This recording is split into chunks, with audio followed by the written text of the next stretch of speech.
আজকে রবিবার আর রবিবার মানেই কোনো হুজ্জুতি নেই, তাড়া নেই, একটা স্লো মর্নিং এনজয় করা যায়।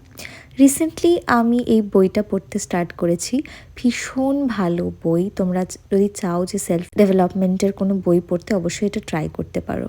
আর সানডে মায়ের হাতের এই ইয়াম্মি চিকেন তো কোনোভাবেই মিস করা যায় না। সাথে দেখছিলাম লাভটা শেপ। লাঞ্চ করার পরে একটু চকলেটের ক্রেভিংস হচ্ছিল। এই চকলেটটা আমাকে সুপ্রিয়া দিয়েছে, ওখান থেকে একটু খেলাম আমি। রিসেন্টলি আমি আমার স্কিন কেয়ারের ওপর বেশ ভালো তাকেরই গুরুত্ব দিয়েছি, কারণ আমার স্কিন না ভীষণ খারাপ হয়ে যাচ্ছিল আর এই স্কিনের দিকে তাকানোর ভীষণ প্রয়োজন ছিল।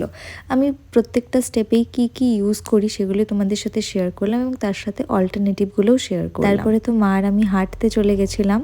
আমার ডেইলি টার্গেট থাকে যেন 10,000 করে স্টেপ মিনিমাম আমি কভার করতে পারি। আমি 30 ডেজ একটা চ্যালেঞ্জ নিয়েছি যে রেগুলার আমি তোমাদের সাথে মিনি ব্লগগুলো শেয়ার করব। আজকে সেই চ্যালেঞ্জেরই ফার্স্ট মিনি ব্লগটা আমি তোমাদের সাথে শেয়ার করলাম। কেমন লাগলো অবশ্যই কমেন্ট করে জানিও। পরের দিনের জন্য আমি চিয়া সিডস ভিজিয়ে রাখলাম। And that's it for today. আবার কালকের ভিডিওতে দেখা হবে। Thanks for watching.